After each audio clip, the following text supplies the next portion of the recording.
What is going on back at David Confused? Thank you so much for stopping by. You know I appreciate it. Let's just get into it. Monsters. Monsters have been the horror movie go-to. When you think of horror movies, 9 times out of 10, you think of monsters. Some of the first horror movies ever, like I'm talking black and white, were based on crazy monsters like Night of the Demon, Nosferatu, The Blob. These are all like early cinema that just made horror movie fans go, what? Where do you think of that? We've come a long way with the special effects that we can do in movies. And because of that, people have been able to create some of the freakiest looking monsters in all of cinema. And some really stick out. And those are going to be the ones that I talk about today. At least to me. Freaky looking scary monsters. Now I want to be able to classify these as just kind of monsters, not aliens, not demons, not ghosts, monsters. And I think I did a pretty good job. You'll see. So the first one I want to talk about is like one of the most iconic ones on this list is the Pale Man from Pan's Labyrinth. That scene where he wakes up from sitting at a table and puts the eyes in his hands to see is so eerie and creepy and iconic. And how it looks like his skin is just barely hanging on him is just so cringy good. This character is developed so amazingly well. Oh, and let's not forget the really creepy, freaky things he does, like, I don't know, eating children. And you gotta remember that at the time where this movie took place, it's like kind of during an old civil war. And fresh food and everything is not available to everybody. Everybody's very poor in the movie. And so he baits kids by leaving fresh fruit and nice looking food on the table, but you're not allowed to touch it. But if you do, he chases you down and eats you. One of the best things about it is on the wall, he has paintings of him devouring kids. And kids begging for mercy and him just like, nope, sorry, bud, you're brunch. People still do brunch, breakfast and lunch. Is that a thing still? If not, we should bring it back. The next one of my favorite monsters on this list are the Tremors from the movie Tremors. Tremors from Tremors.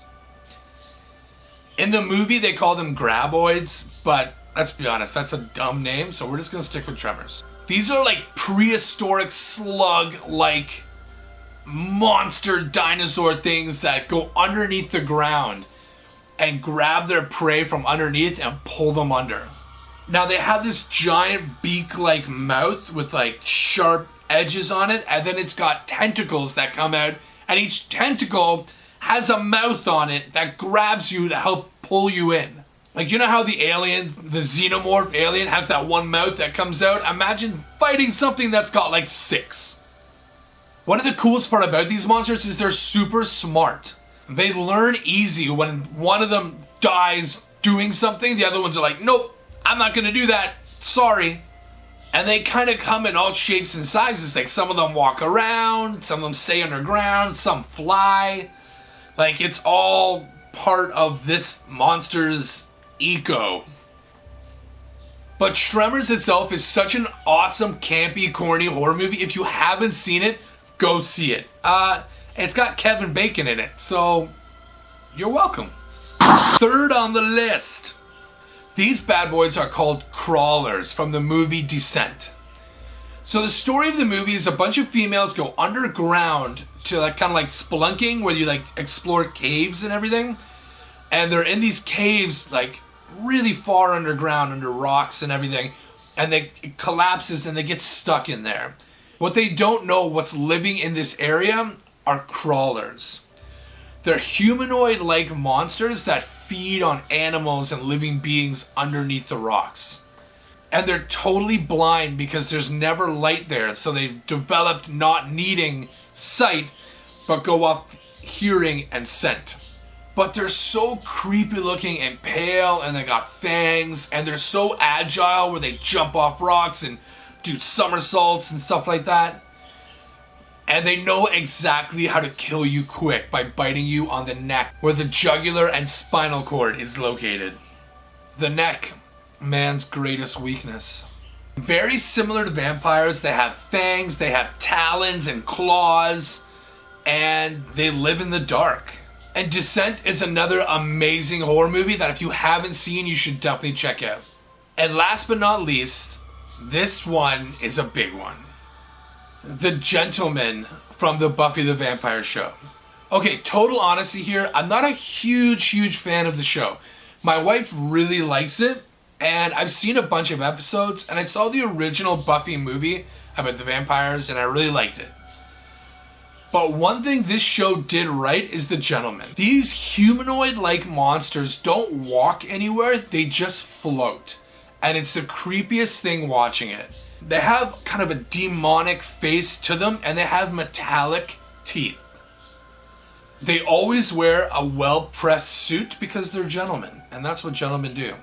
Hence why I'm wearing a hoodie right now, because I make a very bad gentleman. One of my favorite things about them is they have the ability to take your voice away. That's right, literally no one will be able to hear you scream. Oh, and they cut your heart out. These are some of the creepiest monsters I think have ever been on TV.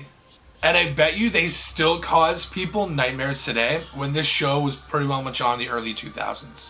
So next time you go to a show and it starts off with ladies and gentlemen, look around you.